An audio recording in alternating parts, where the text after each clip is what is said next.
Hey guys, how's it going? This is Nat Nader, and welcome back to your weekly dose of Creepypasta. Now, I don't want to bore you all with a long intro, but I want to keep y'all informed. Well, those are interested anyway, so if you just want the story, here's a timestamp to skip right to it. Now, I have 3 things I want to say before we start. The first is that I've accepted an extension at my current workplace in Melbourne. I am now contracted until the end of 2019. So, I'm pretty happy to have some job security for a while. Plus, it's a great opportunity to get experience in the industry. For those of you who are interested and don't know, I work post-production in the film industry. Second thing I have to say is that due to being interstate, I'm doing everything on my laptop. And as it happens, this laptop hates my actual proper mic, which is back home anyway, so we might be stuck with this $20 mic I got on eBay for a while. I hope it's not too bad. Please bear with me. Considering I'm gonna be here all year, I might just invest in a new mic altogether at some point. Let me know how this mic is to you guys. I hope it's not enough to drive you all away in any case. The last thing I want to mention is that I'm working on a little special thing for the channel again. Now, I've tried these things in the past to mixed feedback, but I'm pretty sure I've learnt from my mistakes, and I hope I've got it right this time. Some of you might have an idea of what I'm talking about, others probably clueless, but I'm not saying a thing until it is ready, so please bear with me. I'm still trying things to keep the channel fresh for you all. If you make it to the end of these rants before the story, then you must either be really interested in what I'm saying, or you're asleep because I bored you to sleep. Well, wakey wakey, story time. I always wanted to say that. This is the first of a 2-part series titled In-cide. Now, as always, turn out the lights, get comfortable, and let the story begin.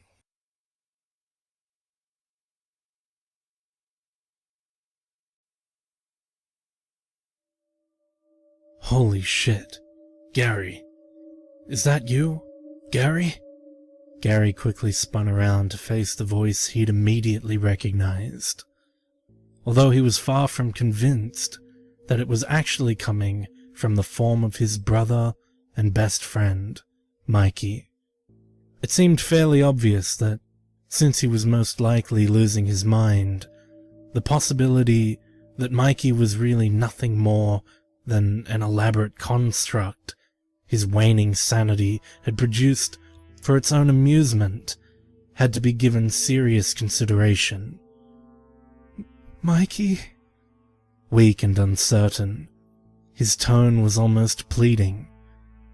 Well, yeah, little brother, Mikey assured him, before Gary quickly closed the space between them and fell into his brother's embrace, his entire body buzzing involuntarily. The hell he'd found himself in was one in which time seemed to come to a complete stop. It was nearly impossible for him to determine just how long he'd been wandering around that same unending madhouse. It's okay, Gary. Mikey's voice was smooth and calming. You're okay, buddy. I'm here now. The words were so well rehearsed for the older brother. They almost came out on their own. It was far from an uncommon occurrence for Gary to fall into a state of hysterics over one anxiety-laden fear or another. Gary was, in the words of their dearly departed mother, a delicate soul, with a heart bigger than most, with his capacity for love and kindness well beyond that of anyone else Mikey had ever met.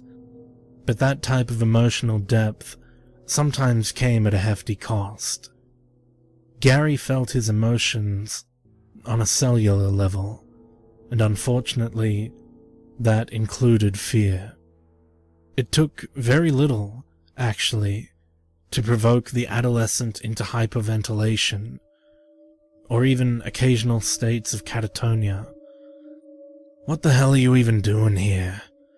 Mikey finally asked, once he felt confident that the other boy wouldn't be slipping into one of those moments. Gary could only shake his head. After so many circles through the hellish dome, it seemed he'd honestly forgotten why or how he'd ended up here in the first place. "Why?" Gary's voice was still shaky, barely maintaining its integrity. "Why are you here, Mikey? Did you come to save me?" Mikey chuckled and gave his brother's shoulder a light squeeze. "Just a happy accident, little bro." Gary smiled despite himself. "What I really came looking for was that smell." The moment the word escaped his mouth, Gary remembered. Of course, the smell. The food. As unbelievable as it might have seemed when he first arrived, the younger brother's nose had become so accustomed to the odor that it no longer began to register. But that's exactly why he had entered the dome as well. While it was impossible to pinpoint the exact source of the aroma, it most certainly must have been emanating from one hell of a barbecue. There were hints of beans, mashed potatoes, Cajun spices, and something that had obviously been slow roasted to perfection. Gary had caught the scent from halfway across town, and it had led him straight to the dome's entrance.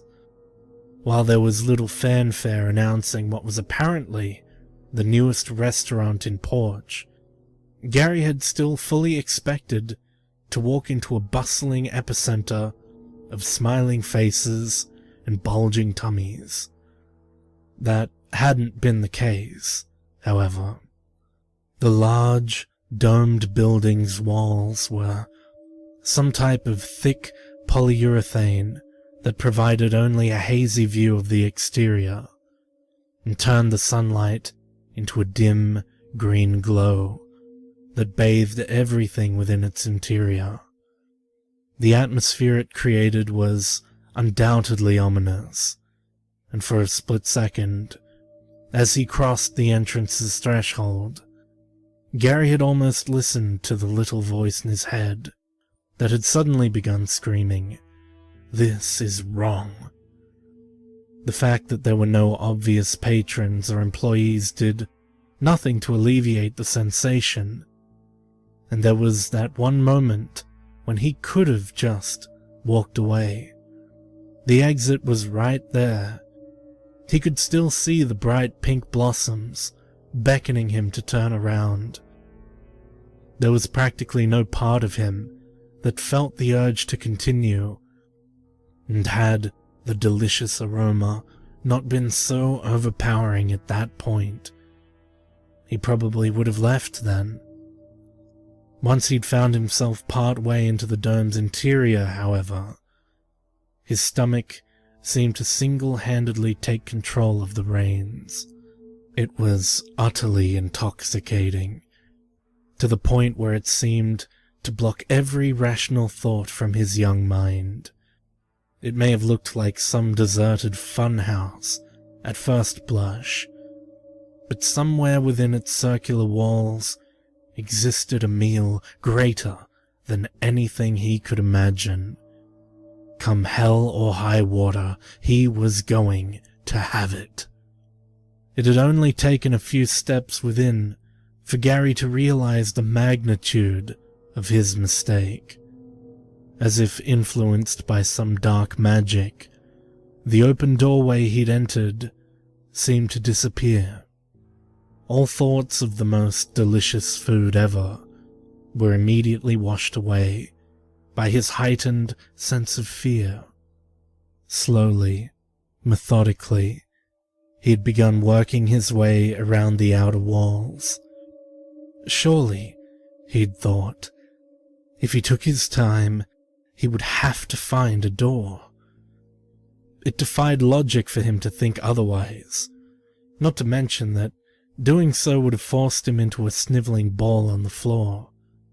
1 hour turned into 2, 2 into 4, and then after that, it was impossible to say. The horrible green glow messed with more than his eyes and left him feeling lost in a state of reality where there was no time or space or anything at all.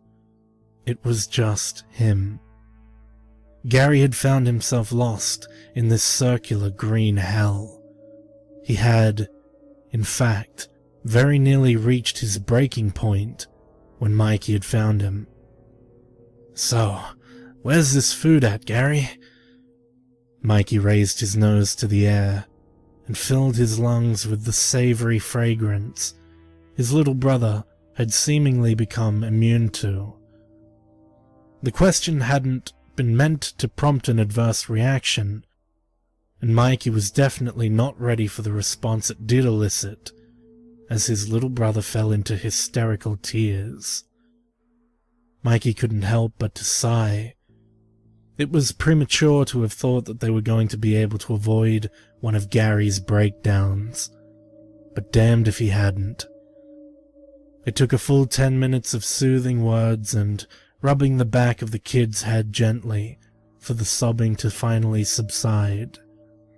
Once there was some degree of calm again, Gary looked up at Mikey with swollen eyes and said, "No food.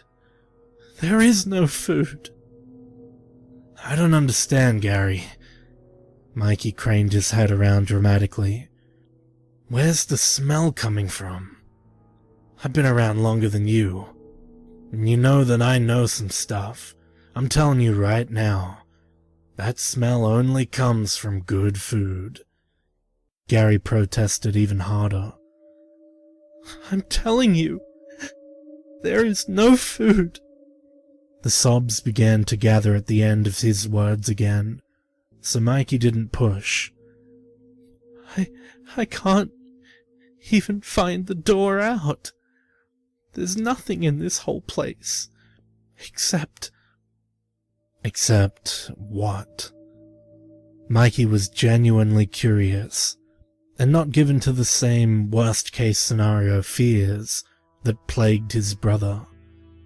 He was eager to explore this mystery a little further. While it was true that he hadn't seen the exit since he'd come in, he hadn't exactly been looking for it either. In the back of his mind, and far from his lips, Mikey was pretty certain of two things: that there was a way out, and somewhere within these walls, there was a damn good meal to be had. It wasn't terribly shocking that Gary hadn't been able to locate either as well. He loved the kid intensely, but Gary could get lost in his own bedroom. Mikey had been tableside for some amazing meals in the town of Porch, and nothing, absolutely nothing, had ever smelled as good as this. As Gary led him to a point further down the wide circular hall, Mikey was pretty sure he'd end up being the hero to his little brother once again. They'd be going home in an hour with full bellies, and Gary would, once again, expel the wondrous traits of his big brother to everyone they'd pass on the way. That was okay, though. Mikey liked the way he looked through his brother's eyes. In a way, it pushed him to be a better individual. He was always trying to live up to the considerable mental image Gary had of him. Before too long, they came to a stop, and Gary pointed up to the 3 words superimposed on the green exterior wall. The massive letters were backwards, making it obvious that they were on the outside, or at least meant to be read from that angle.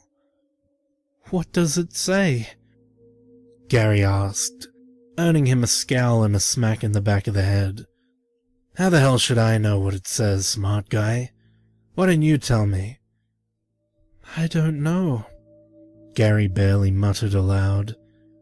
He couldn't tell if his brother was teasing him or truly upset. Living in Porch had plenty of benefits. The area was beautiful, brought in plenty of tourism, and provided some significant amenities to new residents. But the educational system was not one of them.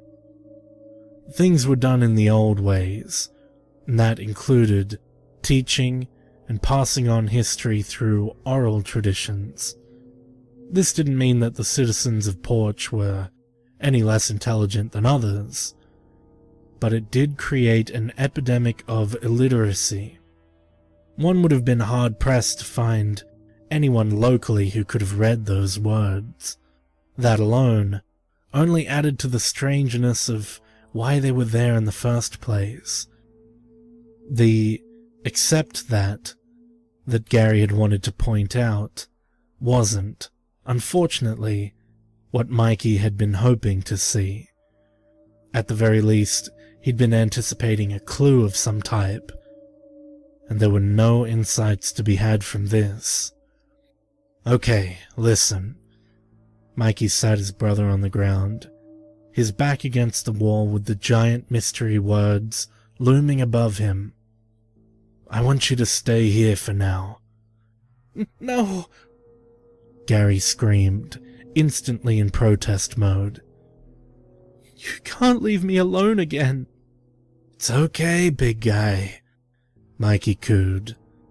I'm just going to check the place out, and I don't want to have to worry about you keeping up. You stay here, and I'll know right where to come back to. I need for you to be a grown-up right now. But I'm not, Gary interjected. Yeah, I know, Gary, but right now, I think you can be. Besides, you're not a maggot, are you? Gary shook his head no. Had anyone else asked him that question, he might have broken into tears again. But coming from Mikey, it didn't bother him. No one in his life actually shot him straight.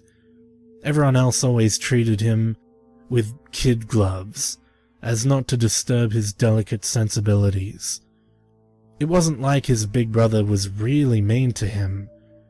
He was just the only one who wouldn't mince his words around Gary, especially when it was about matters of importance.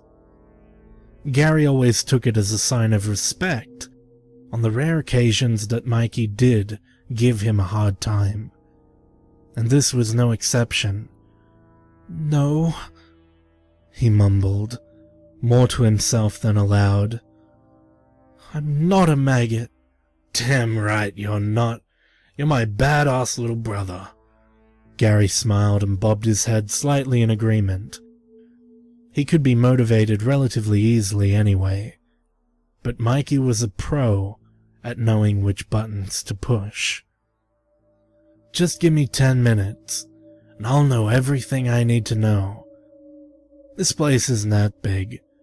I won't leave you. I promise. Gary whimpered slightly, but nodded in acquiescence nonetheless. It was a little harder to leave him there against the glowing green wall than he'd anticipated, but it was necessary. Mikey spent the next 10 minutes scouring the exterior walls, much as his brother had done earlier in the day, except at a much more expedient pace. The domed building was basically one immense hallway that circled back upon itself, and it didn't take too long to discover that his brother's claims weren't entirely without merit. The exit had seemingly disappeared. Mikey wasn't quite ready to dive into the panic pool with his brother just yet, but it was sufficiently unnerving. He still retained a vivid memory of the substantially solid opening in the wall by which he'd entered, but the memory seemed to be all that was left of it. Furthermore, the amazing food odor that hung in the air like a narcotic haze seemed to be emanating from, as crazy as it sounded, the walls themselves. Of course, it denied all logic and made no rational sense whatsoever, but that didn't change the fact that it was what it seemed to be.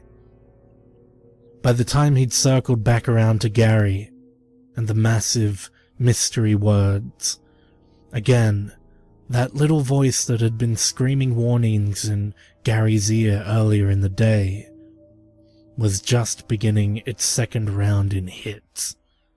This wasn't good. He had fully expected that when he saw his brother again, he'd come bearing solutions. He was supposed to be handing him some delicious food at that point, before heroically leading him back to his bedroom. Now Mikey was wondering if he would ever see his own room again, let alone return Gary to his. What felt like the beginning of an exciting, or at least very interesting adventure only 30 minutes ago was quickly spiraling into a waking nightmare. That was, in Mikey's estimation, the worst type, as a new day would bring no reprieve. As Mikey closed the last few steps between them, he tried to appear calm, calmer at least, than he actually was, and he hoped it would be sufficient enough to keep Gary from truly reading him. He had no idea what he was going to say to his little brother, but he knew that it wouldn't go well if Gary had any inkling as to what he was really thinking. The younger of the two, most likely, wouldn't be reacting well regardless how the next few minutes went down. But if he were to reveal that his best supposition up to that point was that they'd somehow landed themselves in the 12th circle of hell, well, it probably wasn't wise. Mikey had half expected to find his brother in a different location. Gary was always flittering about, rarely stayed in one spot for more than a few seconds. The fact that he hadn't budged an inch spoke volumes about the little guy's mental condition. Somewhat despondent and rocking back and forth, it seemed that Gary had stepped outside of himself, or at least that's what he called it. His body's go-to reflex for extreme situations. It happened from time to time, when stress and anxiety got the better of him. It wouldn't take too much for Mikey to break through the self-hypnotic paralysis his brother's body had put itself in, but for the first time ever, he wondered if he even should. Wherever the hell the kid's mind had gone to must surely be better than this. Plus, every second that he stayed like that was just another second that Mikey could avoid revealing his failures. Hell, maybe he could join Gary wherever he'd gone to. Once he'd finally reached his little brother's side, Mikey struggled to assemble the right words before releasing them into the world, as the only ones he could think of seemed to carry an apocalyptic weight with them that would have in no way been right to dump on Gary. The last thing on earth that Mikey wanted at that point was to exasperate his steadily deteriorating mental state. But he couldn't let the kid remain completely oblivious to the direness of their current situation either. It was something of a catch-22, and for the first time in perhaps his entire life, Mikey was without words. In truth, Gary had to already know how bad their predicament was. He had, after all, been trapped in this place a lot longer than Mikey had been, and he was displaying all the symptoms of having been carrying that knowledge for some time now. Mikey had seen his little brother come close to a complete and utter breakdown on more than one occasion, but that had to be the worst by far. The kid had, obviously, pinned all his hopes on being rescued by the guy that was always there to rescue him, and, ostensibly, it was the only thing keeping him on this side of the sanity fence. Mikey opened his mouth to say, "Gary," with no idea which words would follow. Every thought seemed painfully inadequate, or overtly pretentious, with no middle ground offering itself up to him. Fortunately, he wasn't forced to decide. Before the first word could escape, they were both surprised by a third voice that seemed to pipe in from nowhere and everywhere at the same time. Gary was immediately pulled back to a fully conscious state, while Mikey craned his head to locate the source of the voice that they both knew very well. It was Uncle Frank. Truthfully, neither of the brothers could say for sure that Frank was actually their uncle, as everyone in Porch called him Uncle Frank, as if he'd been christened as such since the very beginning. That wasn't to say that he wasn't either. Porch was an old community, and it obtained very few residents from other locations, which, by and large, had created a town where very nearly everyone was a blood relative with one another. The odds were probably pretty good that at least a third of the town could call him Uncle Frank, and be accurate in doing so. In Porch, the idea of the extended family took on a whole new meaning, and even those who had held no relation treated each other as though they did. There was no shortage of aunts, uncles, grams and gramps, and frankly, no one would have it any other way. "Boys!" Uncle Frank's voice filtered through to them again.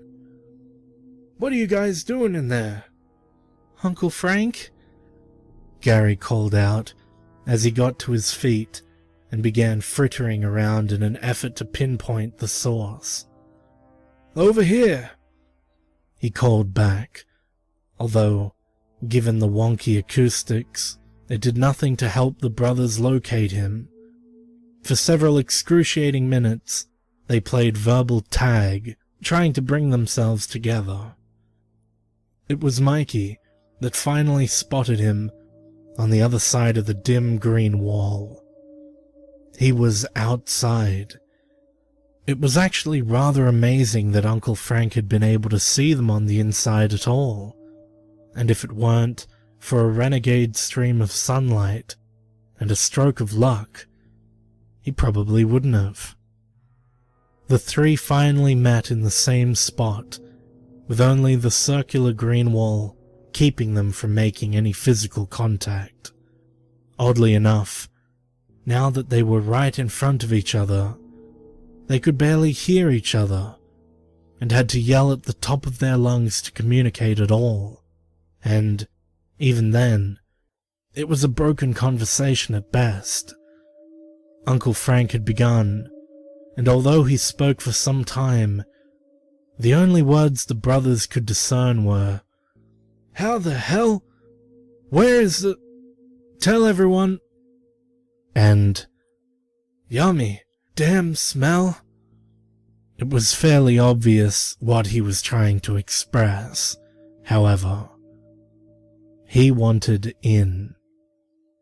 The only thing in the whole world that they wanted right now was to get the hell out of there, and that damn fool wanted in.